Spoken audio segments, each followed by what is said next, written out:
Hey, Dan. What's up, Alex? So, we're back at it. We're back. I know. We survived. We survived ContagionCon 5. We did, barely. Cat 5. Oh my gosh. It was so much fun. Can I just start there? Yeah, let's do it. If you haven't seen our show before, we're the Boards and Bottles guys. We try to pair amazing board games with fabulous drinks and talk about all the ways that it works so well. But we ask that you like, subscribe, check us out on social media, and comment. We love your comments, especially the recent ones. Thank you so much. But our last video was all about preparing for your own con, your own game convention.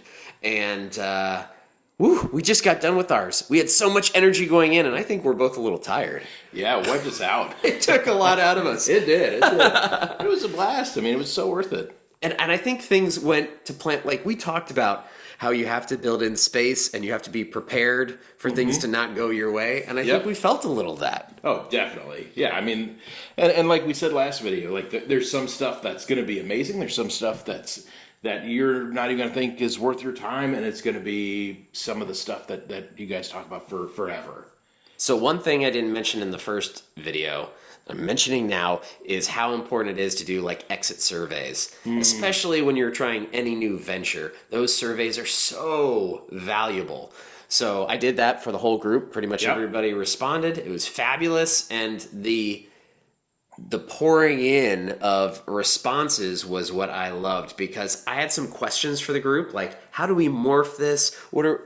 These are my ideas for the future, and I got just 100% same responses. This is what we want. This is what we agree to. This is what we like. And so I went, all right, we're on the right track. So it definitely gave me the confidence to say, number 6 is going to be a lot of this. You know? Yeah, and there was a couple things, too, that I know that we did, and we were kind of like, that was good, but how did it really come off? Like, because some of the stuff was a lot of effort. I know we did some achievements this year, and that was one of the things we were like, that was cool, that was fun. It was a lot of work, and was it kind of worth it at the end? Because we had people leaving at different times. And so what Dan's talking about is we gamified the game con. So every game we played had other like hidden objectives, to where if you did this, like in Eclipse, if you built a dreadnought or destroyed a dreadnought, you'd get points. Every game you won, depending on player count, you'd get so many points. If you spilled your drink like I did on the board, you lose mega points. But ironically, I'm not a clumsy person, but when it comes to board games that Dan brings, I will spill anything on them. Yeah. I knew as soon as we pulled out a paper mat for Memoir 44, I knew there was going to be a drink on it, and I knew he was going to do it. Toast. Didn't have a chance. No, it was doomed. And the sad thing was I had only had one sip of it. Yeah. That was very early on.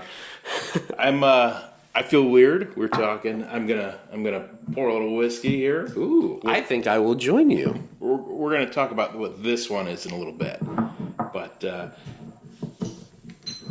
there you go. This is a mystery one. As you can see, this bottle looks a little odd. Here, I'll let you pour it. Thank you, sir. That is barrel proof. I will tell you that much, at least. I'll do a little one. Yeah. All right.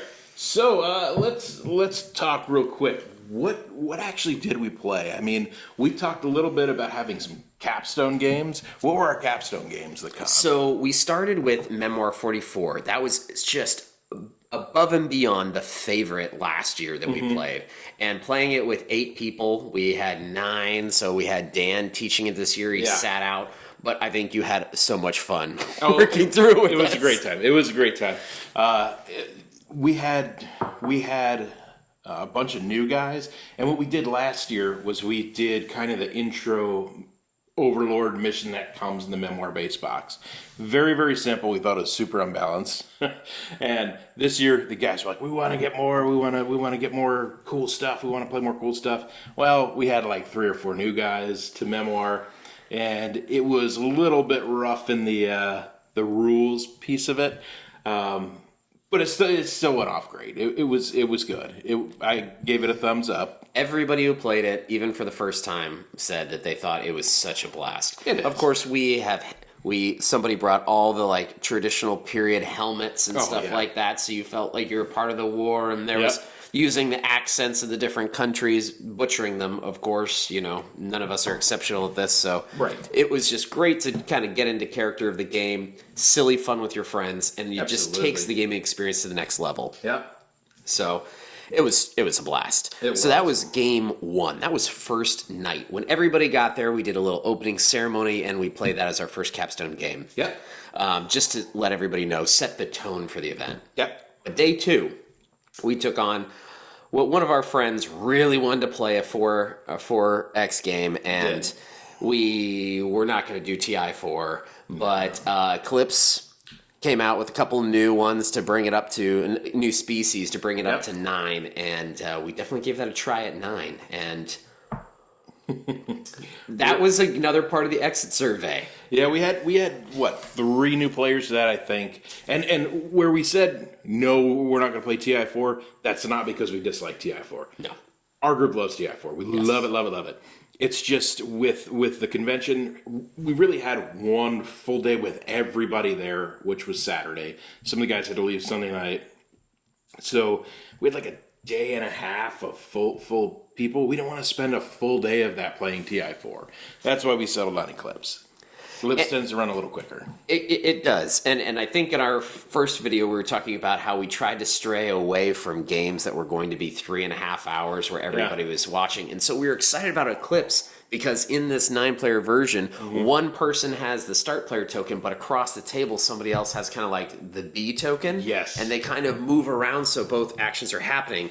But what we were finding was when some people were getting into that pinch moment and trying to make decisions, those chips would find each other at the same person. Yeah, and you'd see where your slowdowns were. And to be honest, I don't think there were enough tiles to explore. I would almost add to Eclipse that there are more tiles to explore because, once you're out of tiles to explore, it's really just about hitting your neighbor. Yeah. But if you've allied with both your neighbors, you got to be the traitor. You got to start going after somebody. Yeah. And in the game where resources were so tight with 9 players, there were about 3 people who were absolutely stuck. Oh yeah, they were out.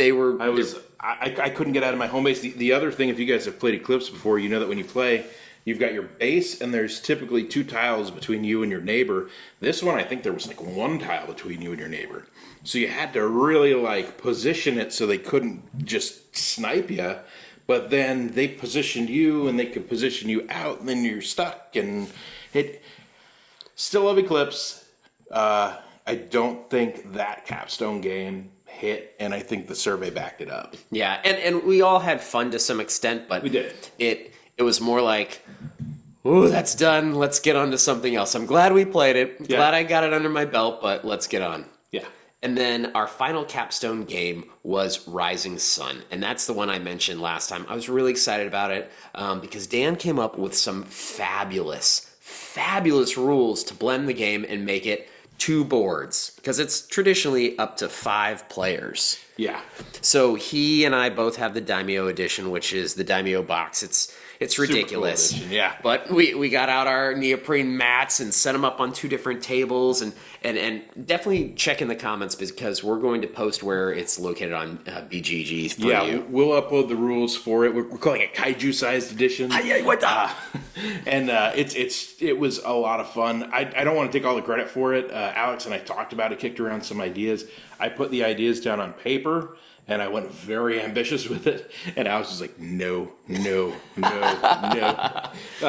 So it turned out really, really cool. Very high level. We had 2 boards running at once. We had different season cards on both boards, but we also had clans. So if you were the Fox Clan, there would be somebody on the other side that was your partner who was also playing Fox Clan. Yep. So like we had 9, so I actually sat out and I ran the game. But what would be great with this is, since it plays each board up to 5, you could definitely do this with 10 people and one person even teaching, or even one person on each board helping to audit, especially for new players. So, I mean, I could see it being 12 people interactive, working together, because it was so much fun. And I mean, I'm on the sidelines, but I was having a ridiculous amount of fun watching how, people and teams are working together, because you're partnered with the guy who has the same clan or gal, like over at the other table, but then you're also, during the tea ceremony, you're joining up right? With another clan. With 2 other people for Yeah. their clan. So it was a lot of fun, a lot of craziness happening. It was. To betray was just so much worse. Oh, it was, and so a couple other things that we did was we used one stack of the political mandate tiles. So we got together, so your 2 partners got over there, and we're looking at the tiles, and then we're talking to who we're allied with. We're saying, all right, which one of these do you want? Like, do you guys want us to do this? Do you want us to do that? And then the other thing that we did was when you capture regions in Rising Sun, there's a set collection scoring at the end, and you can get huge points from that. And one of the things that we did was we said at the end of the game, we're gonna kind of mush all of the set collection stuff together, and you score as many sets as you can to maximize scoring. And I think my team pulled it out at the end just because of that. Thank goodness. Yeah, it was a lot of fun. So It was. highly recommend it. It went over really well. Everybody did. enjoyed it. So it feels like that's almost going to be a staple, although It could be, there's yeah. so many good games, and we might just have to see how we can keep expanding. Yeah, and so the other thing that we did with the Capstone Games is we did some drink pairings with them as well, which I know some of you guys really care about. So we did what did we do? We did Hemingway Rye. Yes, with Memoir 44, Dan brought Hemingway Rye, and I... Oh, no, I you're did, not I ready did a yet. big pour. You did. So I brought wet this for the rest of the episode. It's the Ardnamurchan America. If you've never heard of Ardnamurchan, check this out. So this distillery is now 10 years old. It's in the West Highlands by an islet of the same name. So Ardnamurchan, they relatively new, but they did this American exclusive. So I was thinking, America, we're going to be playing this World Yep. War II game. Let's try this. And this came out 9 years after they opened in 2014. I had one of their first ones, which was like a no age statement, kind of a vintage almost, and it was okay, but it gave me the promise that there might be something better. Wow, in just 9 years, this thing rocks my socks. The thing was great. If you can find this bottle, get it. And Oh it's- my gosh. What's the alcohol percentage? Oh, it's I remember- ridiculous. I remember it not tasting like it was super potent. Yeah, but this it is a was. limited edition, just 900 bottles ever sold. But it's cask strength. Oh, yeah. But it does not taste like it. It does not. Yeah. Let's give it a little, Dan. Yeah, I'll take a little of that too. Yeah. This is my first whiskey of the day, and the barrel strength is kicking me right in the face. I guess cask strength isn't going to be much better, though. Yeah, I know. But what's nice about this is they do slightly peated, so they're usually between like 30 parts per million and 80, 90 parts per million, I think. So, or 80. So they've got some wild things, and the 80 parts per million one they haven't even released yet. So they're definitely trying to compete with Isla and say, hey, listen, we're in the islands north of you, but like we can compete. And this is ridiculous. Yeah. Wow. Yep. So this is a huge winner, and bringing something like that is fun because everybody geeks out. You give them a little, education, a little wisdom with their game. So it's fun because we would play a little bit and then we bring out another bottle. Yep. It's like partway through, you can see people starting to get decision fatigue, war fatigue, and you're like, all right, we need to pick me up, boys. It's making fun. Yeah, definitely. We did some space beer pairings with Eclipse. Yep.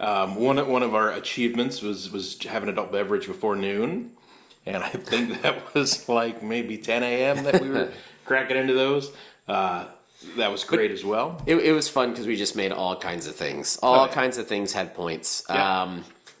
But it was fun. It kept people motivated to keep trying to win games. And what I loved was you got points for teaching games. Yes. So that's where a lot of the responsibility goes to the people who are bringing games. And not everybody's great at teaching, but they could be, and they should be. And you should give that opportunity. So by giving a lot of points to teach a game, everybody was like, hey, who wants to play my game next? And I'm like, all right. And some of those games are some of my favorite, like Tortuga. Oh, yeah. That was great. Yeah.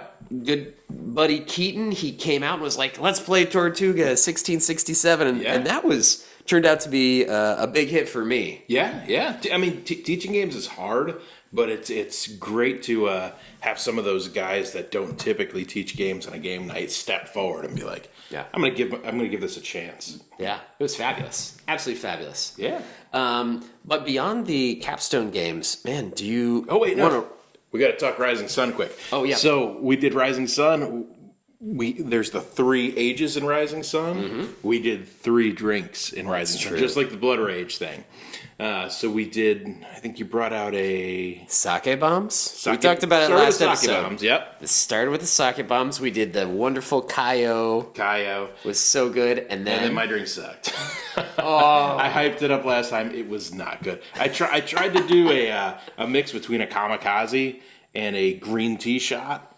And I wanted to call it the Godzilla. So instead of using like Sprite in there, I used Mountain Dew, made it all green. It sucked. It was awful. Don't do it. I definitely had like 2 or 3 of them, though. It was not good. I was trying to be supportive. Thank you. I appreciate it. Oh, man. So we also talked. Well, let's go through the list of games we played. Yeah, I know you were keeping a lot of track. I kept tabs. We're gonna go through real fast. Yeah, just some of the games. Yeah, so we did Magical Athlete, which is awesome for a bunch of people. Nar, Skull, Orleans, Horrified American Monster, Shot and Totten 2, Arkham Horror the card game. We did a game that Alex designed that I don't know how much we can say about. Liar's Dice, Yawning Portal, Wonderland's War, which I'm going to get to in a minute. Bang the Dice game, El Presidente, Raja's Ra. I mean, the list went on and on. I played Beyond the Sun. I played Crew. There were so many fun little games that we threw in there. And Definitely. Yeah. So it was interesting. In the last night, some of the guys left. We'd been partying a little hard. And the momentum kind of died out a little bit. We did Wonderland's War, and we did an episode a couple back, which you guys have to check out, with the Mad Hatter's Tea Party with Wonderland War. I upped it a little bit, and I got 3 of these little bottles just off Amazon and had my wife put stickers on them. And we busted out one every age. Every tea party phase? Every tea party phase, we broke into a new one. We didn't know what these were. We did blind tasting. So I got the Wonderland's War logo. I put it on a mat. We did blind tastings. We took notes and everything. Little did these guys know, I did 4 Roses barrel strength, private barrels. And 4 Roses uses 10 recipes for each one. So my wife made this cool little key about what we were drinking. And this one we have tonight was our least favorite. Hence why there's so much left. But this was a OESK 10-year pick. 61.5% alcohol. That's why I feel that one there. But it's the one that was all perfuming. So kind of fell a little flat. I think it would have been great with the right audience and the right mindset. Alex and I were the only 2 that really cared about it at that point. But hey, we'll try it again. We'll see what happens. And after that, it was funny because we were kind of like, all right, what do we do next? Like, everybody's tired. We just go to bed. It's like 10, 11 o'clock. We're like, let's play some Bang and drink some beer. Bang was like an hour. Everybody started drinking a bunch of beer, and that turned into El Presidente for like the next 3 hours. It was so much fun. But that's where we said give space for things to happen. Yep. Another great time we had, like, we talked about doing events as well. Yeah. Non-gaming events. So one of the guys who came, he brought a ton of lights. Yes. Like, he knows Feld Entertainment guys like this, I guess. He had so many lights everywhere. Nuts. And it was so much fun. And I'm going to show you some of the videos here. You guys see some pictures. Or some of the pictures. Yeah. But then also we did one night a fire pit. If you know anything about me, I'm a total pyromaniac. So we had this beautiful fire pit in Sebring, Florida, where we ended up being. And this fire pit, he lit up the outside, and wow, it made the experience really nice. And I mean, there's something to be said about, just the fire from the fire pit illuminating, but this was fun.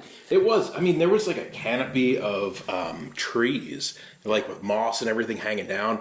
And the fire's great, but it gets you low. These lights like illuminated all of that moss, all of that canopy, and like purple and green, and it was neat. And when you do events like that, we've done fires every one of these ContagionCons, and we've had like 3 or 4 people, 5, 6, because everybody's tired. Everybody was out there. Oh, yeah. Everybody was out there. Nobody Yep. wanted to go inside. It was No. fun for so long. It was a great little event. It was. It really was.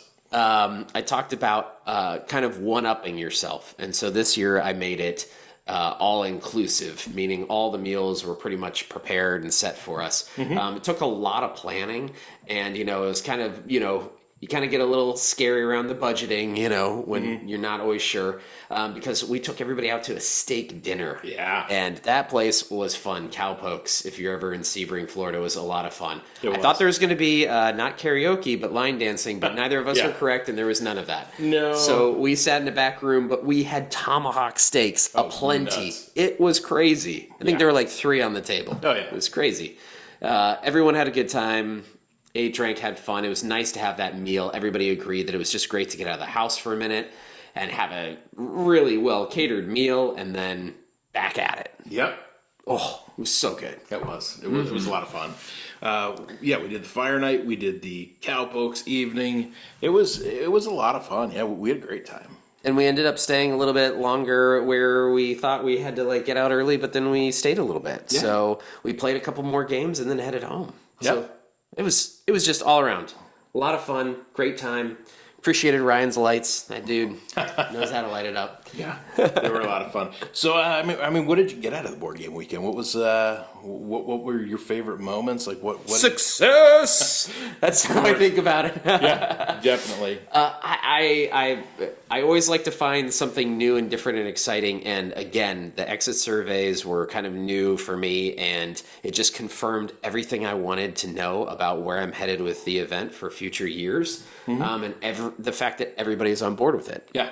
And not just a little bit, but how can I help? And that was the greatest thing. And, whenever you're doing an event, you always kind of want to go oh, it's mine and I want to do this. And you have a tendency to micromanage yourself. Well, when people want to help out, let everybody help out. Yep. So there will be a lot more help coming for future ones. And I love that. Yeah, definitely. Because people wanted to have part of their own stamp on the event. Yeah. They said, this is cool when Steven made his awesome British lunch, right? Yeah. He did this little tea sandwich, or, the little high tea with the sandwiches with the crust cut off and dressed up like a, Yeah. It was proper English gent. Yeah, he served it up, and we played that, crazy game of independence, I don't know, or revolution. It was. Oh, yeah. Anyways, fun, but people went, oh, he did that. What can be my thing that I do next year? So I'm like, Yep. wow, maybe I don't even have to plan anything. Yeah, really? Because you guys take it over.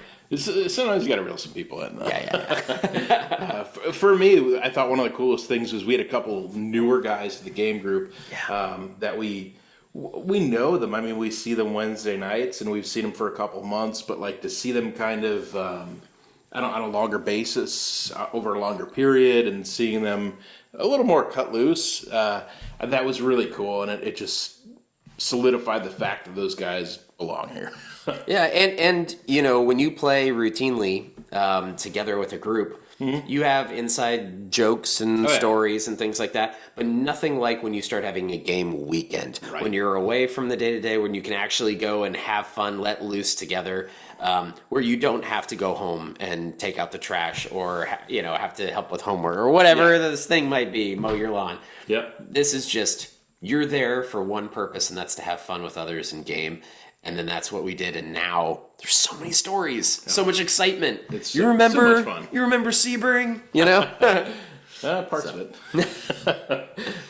Man. Well, yeah. I mean, you have anything else? The other thing we said is to make sure you do everything in moderation. And I think this was the best out of any year because I think everybody was really responsible. I think we held it pretty well together. Nobody got crazy, and had a really safe, wonderful event. Yeah. And that's what you look for. Yeah, it was good. It was great.